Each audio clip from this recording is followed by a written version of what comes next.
इमरान खान साहब के हवाले से एक इंपॉर्टेंट खबर है, मैं ये आप तक पहुंचा देता हूं। ये खबर ये है कि तोशाखाना 2 का केस चलाया जा रहा है अदालत में। अब पाकिस्तान तहरीक इंसाफ चाहती है कि पहले अलकादर में इमरान खान साहब की जमानत हो जाए, वो बाहर आ जाए, फिर चलाते रहे तोशाखाना 2 का केस। लेकिन जो एस्टेब्लिशमेंट है उसकी ख्वाहिश ये है कि इमरान खान साहब जेल के अंदर ही मौजूद हों, पहले उन्हें तोशाखाना 2 में सजा सुनाई जाए ताकि वो जेल के अंदर रहे और फिर उन्हें अलकादर में जमानत दी जाए। इनका तरीका वारदात ये है। 8 महीने से इमरान खान ने और उनकी एहलिया ने तोशाखाना 2 में बरियत की दरखास्त दी हुई है, जिसको नहीं सुना जा रहा। ये जरा देखिए आप पंजूथा साहब ने बताया इमरान खान साहब ने दोबारा उसमें एक दरखास्त दायर कर दी है कि ये समात रोकी जाए। यानी जब तक पाकिस्तान तहरीक इंसाफ की स्ट्रेटजी ये है, जब तक इमरान खान साहब की अलकादर यूनिवर्सिटी केस में जमानत नहीं हो जाती तब तक तोशाखाना 2 की समात रोकी जाए और इसमें सजा होने से रोकी जाए। अगर तोशाखाना 2 में सजा रोक दी जाती है और इमरान खान साहब अलकादर में जमानत ले लेते हैं तो फिर तो वो बाहर आ जाएंगे, या कोई नया मुकदमा बनाना पड़ेगा उन्हें अंदर रखने के लिए। तो इमरान खान और बुशरा बीबी की तोशाखाना 2 की केस में बरियत की दरखास्तों पर इस्लामाबाद हाई कोर्ट में 8 महीने से एक भी बाकायदा समात नहीं हुई। नवाज शरीफ के लिए ये सिस्टम एयरपोर्ट पहुंच जाती है अदालत कि मियां साहब ने अंगूठा लगाना है, और इमरान खान की 8 महीने से एक भी समात नहीं हुई तोशाखाना 2 के केस में। ये हालात हैं। और ये जज कौन है? ये वही जज हैं जिनको 26वीं आईनी तरमीम के बाद लाया गया, जस्टिस इनाम अमीन मिनहास। इन्होंने 23 और 28 जनवरी को 2 समातें की थी। तब से ये मामला ठंडा पड़ा हुआ है। फिर 25 अप्रैल को हमारी एक दरखास्त मंजूर की गई, लेकिन यह मामला अभी तक नहीं सुना गया। ये पाकिस्तान तहरीक इंसाफ का मौक़िफ़ है। लेकिन इमरान खान साहब ने और बुशरा बीबी ने अब ये एक वकला का एक और तरीका है कि कुछ भी करके इमरान खान साहब को बाहर निकालने का इंतजाम किया जाए। तोशाखाना 2 में देखें, वकील तो बेचारे अपनी कोशिश करेंगे ना, जोर लगाएंगे, अदालतों में जाएंगे, लेकिन एस्टेब्लिशमेंट ने जब यह फैसला किया हुआ कि इमरान खान को हमने बाहर नहीं निकालना, तो वो कोई और रास्ता देख लेंगे इमरान खान को जेल में रखने का।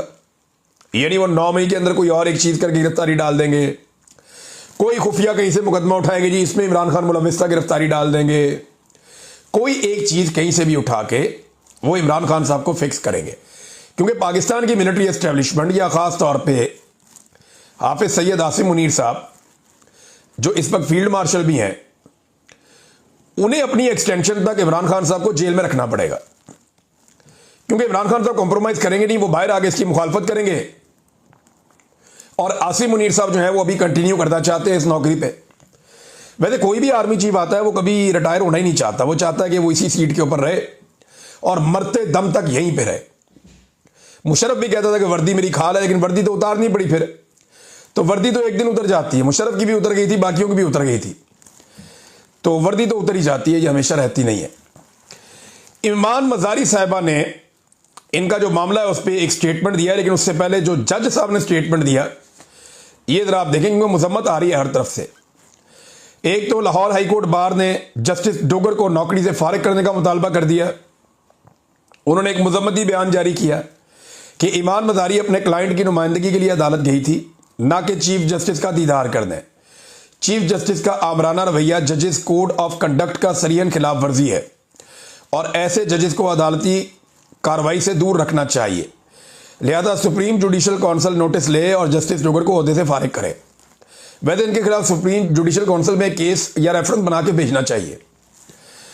दूसरा, खवातीन ने इसकी बड़ी मुखालफत की है। ये कुछ खवातीन के स्टेटमेंट भी हैं।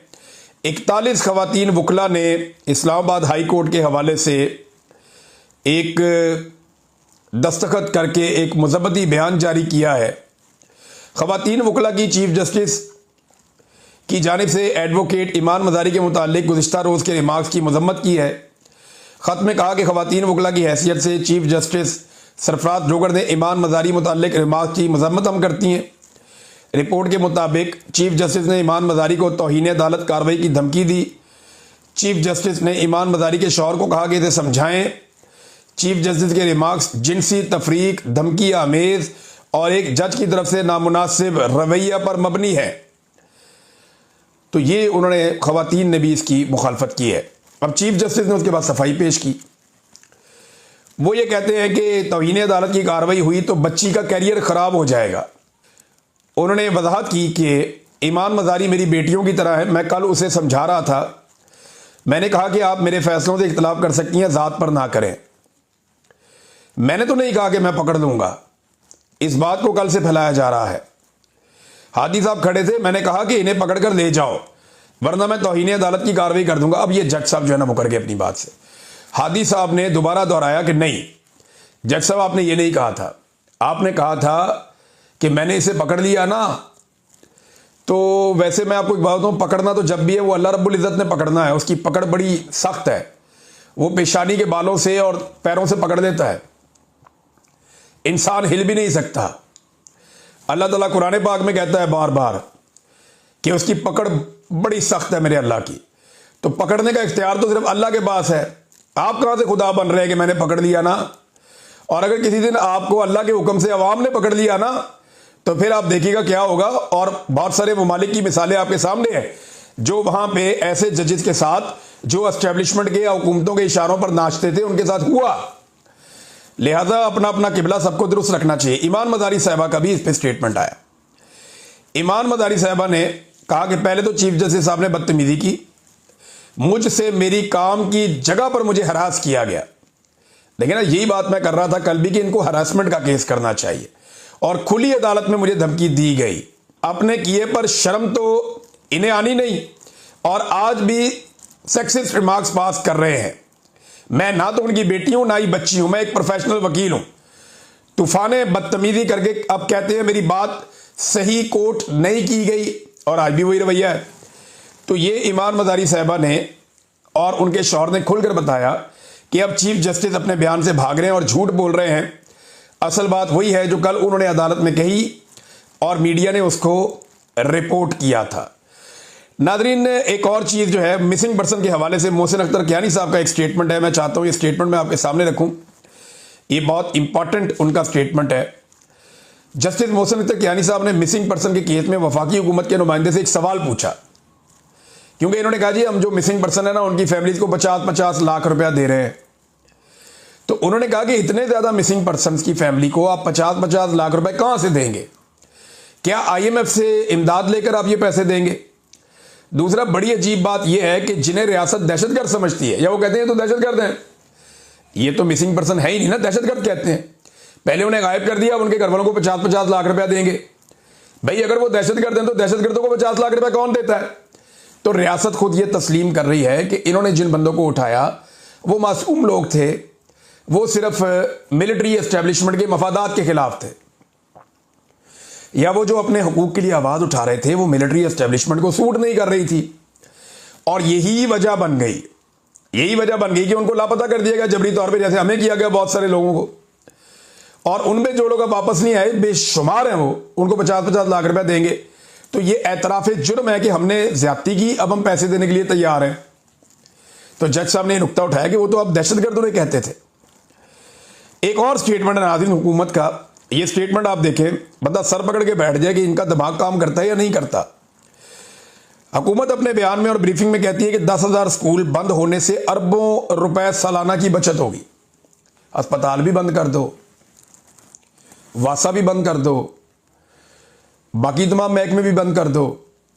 स्कूल तो ऑलरेडी आप कह रहे हैं कि बंद करने से पैसे बचेंगे, तो बचा लो सारे पैसे।